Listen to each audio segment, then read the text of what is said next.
Alright, so with some region is already taking place, I wanted to talk about some decks that are sort of underdogs in the meta, some underrated contenders that see a couple tops, and then people go like, oh, you know, this deck can actually top. I think I need to keep an eye out for that. So yeah, these are the decks we're going to be discussing today.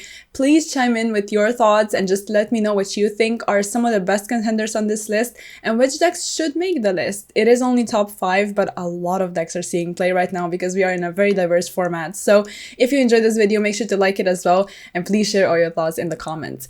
So for the first deck, I wanted to talk about Unchained because it got a couple tops, and when a deck consistently starts to top, I think we need to be aware of it, and it's just this very, very decent mid-range contender, and a lot of decks on this list are. And it just goes to show that a deck doesn't need to be the top meta contender, and I already talked about this a lot when I talked about rogue decks. It's like you just kind of need to be good with the deck, and then you're going to be able to do well. Some of the decks that people top with, you're going to see some notable names in the community with some of the later decks, for example, as well. And it just goes to show that when a person is good, just a good player, you're going to be able to top with that deck. And these decks really take skill. Unchained is a great example of this, where just one mistake is probably going to cost you because the deck is not going to carry you. So not to go off on a tangent too much, it's pretty much what I wanted to say. You need to be good and you just need to practice. So with Unchained, it's just so annoying because as the opponent, when you get rid of the monsters, just new ones just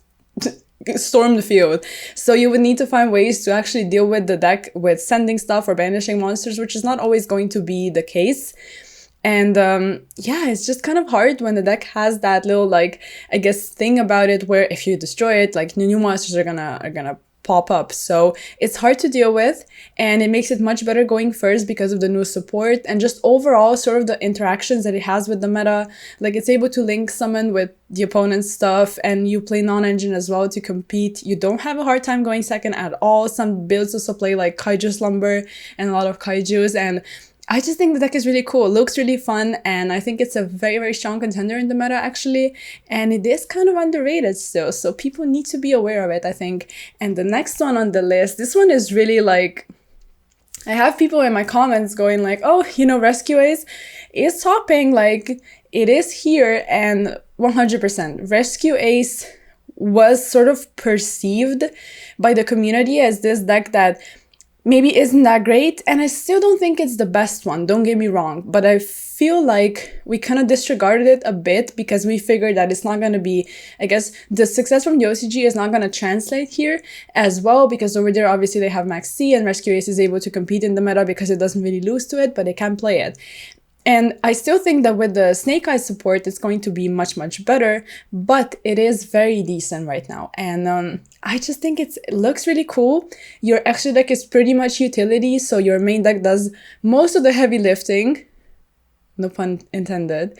And it's just, it's nice, right? It's a very, very nice mid-range deck. Again, mid-range, we talked about it. Like, if we take a look at a deck list, for example, you have your Rescue Ace package, and it pretty much does all the work. And like I said, you know, notables names in the community. Obviously, Ryan Levine got top 8 at the Virginia Regional.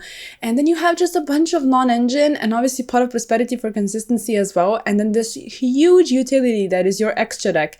And yeah, I think it's just very clean, very decent. Another deck that is very similar to it, and I'm also going to pull up a deck list, is, if I can find it, is going to be Vanquish Soul. So again, it's like, it doesn't rely on the extra deck that much. You just need the Vanquish Soul link, which is really strong. It's a really good link. Just a really, really decent link.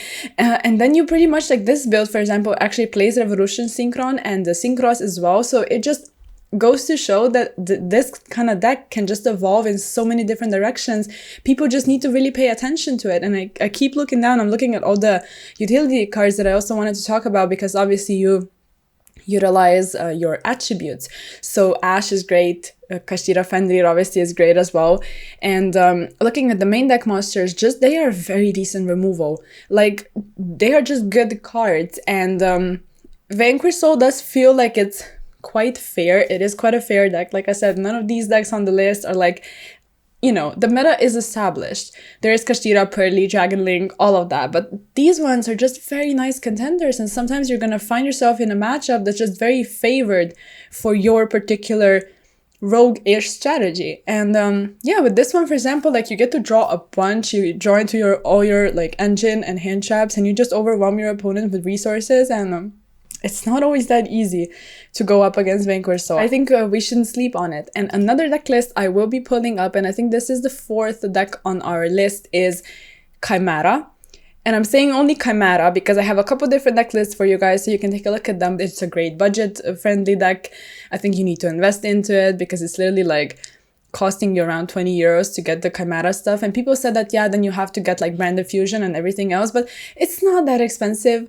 I think if you want to invest into a very, very decent deck, branded Chimera would be like probably the way to go. But we did see a 6th place of branded with like a small, very small 300 Kashtira package. So you can call that branded Kashtira if you want, but it's just, I kept saying branded, didn't I? I wanted to say Chimera. So Chimera Kashtira, and it's just great. Chimera fusion is good, the swordsman is busted, your effects in the graveyard are like protection, negation, the fusion rips a card is like, it's such a good engine, and people just keep finding different ways to play it. There is obviously branded Chimera, like I said, there is Tri-Brigade Chimera. I really like fusions, so I'm like extra hyped for this, but yeah, overall just Chimera. Keep Chimera in your mind. I think you're going to be seeing a lot of it, especially because it's budget. So for the 5th deck on the list, what I usually like to do, if you guys know by now probably, you know, I like to leave it up to you guys what you would like to put on the list, but I will throw out a couple decent choices. So I made a little list, and it's just the stuff that recently topped, and there's a couple deck lists on here as well, so you'll be able to see. But Solomon Great won a regional. I think we need to mention it. I'm not saying Solomon Great is a good deck because it won one regional. I'm sorry, and obviously like there's support and everything else, but you know, props to the person, but that's pretty much it. But still, like, I guess it is an underdog, you know? I don't know if it keeps, like, consistently topping. We'll see. But, yeah. Ultragheist as well. The support, again, made an old deck much better. So, there's that as well. Infernoble, another deck on the list. I love that they are respecting old decks and giving them support. I think that's very, very nice. And all of them are topping. And then we also have Marinces and Mikanko are the decks that I chose to mention. But there was a Plunder Patrol top, and yeah, obviously, like, it's so cool to see many different decks come to the surface and just be able to achieve good results, especially if they are budget friendly. I think right now this is really important. Like, it has always been important, but like in a diverse format, when you can afford a deck, it's just much better. You know, it's just really cool. You can dust off your stuff, you can play with the new support, and I think they're doing a good thing with that. Yeah, I'm excited to see what the new format brings, and please let me know what you would put on the list as your 5th deck, and if you would remove any of mine and make your own list. And if you like the video, please make sure to like it, and I'll see you in the next one. Bye!